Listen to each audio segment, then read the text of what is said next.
Hello friends, IQ study में आपका स्वागत है। और आज से हम विज़न आईएएस मैगज़ीन का स्कीम्स इन न्यूज़ को कंटिन्यू ख़त्म करने का प्रयास करेंगे। अगर आप लोग इसको पसंद करेंगे तो इसके और भी सेक्शंस को डिस्कस किया जाएगा।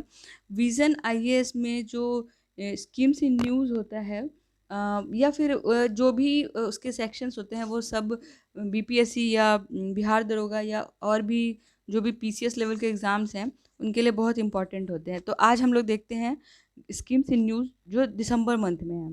ठीक है, तो इसमें मेनली दो न्यूज़ हैं, दीनदयाल अंत्योदय योजना, राष्ट्रीय ग्रामीण आजीविका मिशन, और एक है प्रधानमंत्री कृषि सिंचाई योजना। ठीक है, तो हम पहले बात करते हैं दीनदयाल अंत्योदय योजना के बारे में।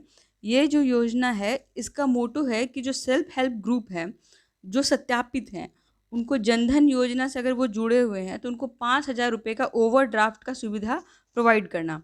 अब ओवरड्राफ्ट क्या होता है कि अगर आपके अकाउंट में उतने पैसे नहीं है, जैसे कि आपने जनधन योजना से अपना खाता तो खोल लिया लेकिन उसमें एक भी रुपया नहीं है, लेकिन आपको ज़रूरत है तो आप 5,000 रुपये विड्रॉ कर सकते हैं बिना खाते में एक भी पैसा हुए। इसी को कहते हैं ओवरड्राफ्ट फैसिलिटी। ठीक है, इस योजना का मेनली दो उद्देश्य है। एक तो गरीबी को कम करना और उन गरीब लोगों को स्वरोजगार का और रोजगार का अवसर प्रदान करना, और दूसरा कि उनका लक्ष्य है कि 9 से 10 करोड़ जो गरीब तबके के लोग हैं या परिवार हैं उनको स्वयं सहायता समूह से चरणबद्ध तरीके से जोड़ना, ताकि वो दीर्घकाल तक मतलब लंबे समय तक ये फ़ायदा पा सकें। अब सेल्फ हेल्प ग्रुप क्या है हम इसके बारे में थोड़ा देखें तो ये जो कॉन्सेप्ट है सेल्फ हेल्प ग्रुप का, ये बांग्लादेश से निकला है। 1970 के दशक में वहाँ बहुत गरीबी थी, तो वहाँ के एक प्रोफेसर थे जो नोबेल प्राइज़ विनर भी हुए आगे चल के इकोनॉमिक्स के क्षेत्र में, प्रोफेसर मोहम्मद यूनुस।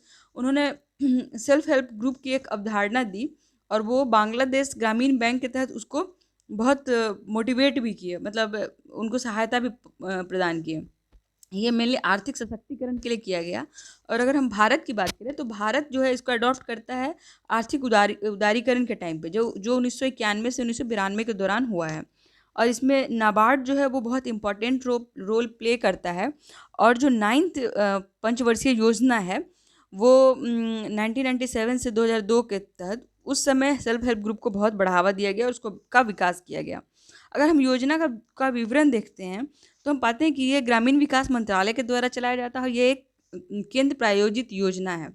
ठीक है, इसका जो स्टार्टिंग है वो 1999 में हुआ और 2000 स्वर्ण जयंती ग्राम स्वरोजगार योजना का, और इसको राष्ट्रीय ग्रामीण आजीविका मिशन के रूप में कार्यान्वित किया गया। 2015 में इसका नाम बदल के दीनदयाल अंत्योदय योजना कर दिया गया। इसकी खासियत है कि ये यूनिवर्सल सोशल मोबिलाइजेशन देता है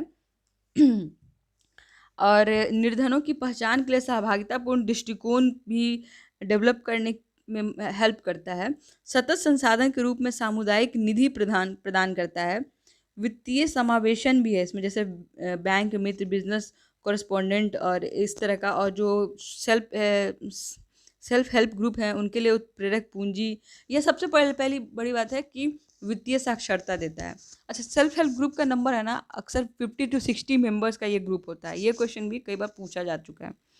आजीविका में अगर हम देखें तो राष्ट्रीय ग्रामीण आजीविका मिशन जो है वो निर्धनों की आजीविका का जो ढांचा है उसको स्थिर करना और प्रोत्साहित करने पर ध्यान केंद्रित करता है। जैसे कि गरीबी बहुत जल्दी मतलब किसी खास समुदाय को हिट कर देती है। जैसे कोविड का ही वेव आया तो जो मतलब मीडियम में भी लोअर मीडियम फैमिलीज थी वो आसानी से गरीबी की तरफ अग्रसर हो गई। तो जो उनकी सुभेद्यता है उसमें अगर कमी की जाए, मतलब उनको ऐसा रोजगार दिया जाए कि उनको मनी इनकम होते रहे, आजीविका में वृद्धि हो, कृषि और गैर कृषि क्षेत्र में नए अवसरों का दोहन हो, स्वरोजगार में संलग्न व्यक्ति और उद्यमियों का पोषण और उनका कौशल निर्माण किया जाए।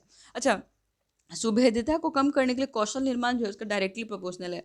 अगर वहाँ पे कहीं पे भी स्किल्स पर्सन होंगे तो शायद उनको गरीबी कम छुएगी, क्योंकि वो अपने रोजगार के लिए अच्छा अर्न कर सकते हैं। और इसकी विशेषताएं हैं कि इसके तहत ग्रामीण विकास मंत्रालय और अन्य केंद्रीय मंत्रालयों के कार्यक्रमों के साथ समन्वय पर अत्यधिक जोर दिया गया है। साथ ही इसमें गैर सरकारी संगठनों और अन्य नागरिक समाज संगठनों के साथ रणनीतिक और कार्यान्वयन स्तरों पर भागीदारी को बढ़ाने हेतु विशेष ध्यान केंद्रित किया गया है।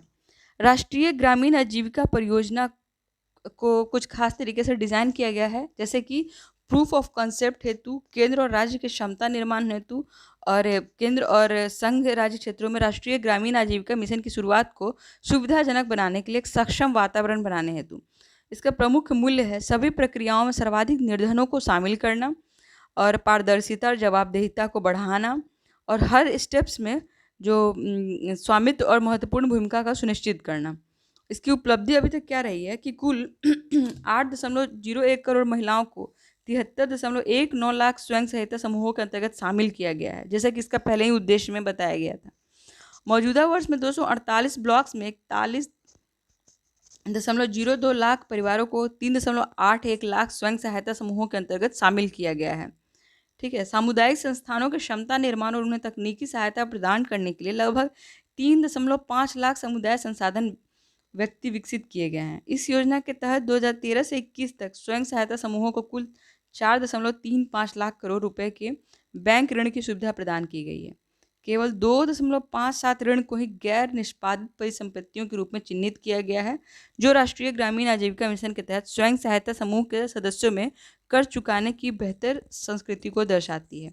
अच्छा, गैर निष्पादित परिसंपत्तियां होता है नॉन प्रॉफिटेबल एसेट, जो बैंक्स का, जैसे बैंक जो हमें ऋण देती है कुछ खास परसेंटेज पे, मान लीजिए 6% पे ही ऋण दी, तो अगर हम उसको डेफिनेट टाइम अगर रिटर्न नहीं करते हैं तो वो एनपीए में काउंट होने लग जाता है।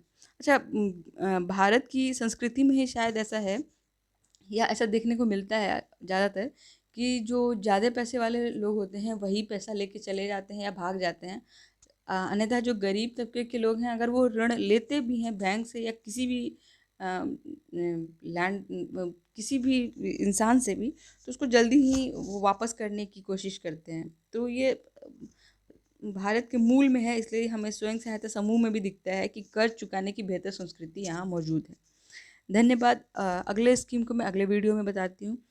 तब तक के लिए बने रहिए, लाइक शेयर और सब्सक्राइब कीजिए ताकि मुझे भी मोटिवेशन मिले। Thank you.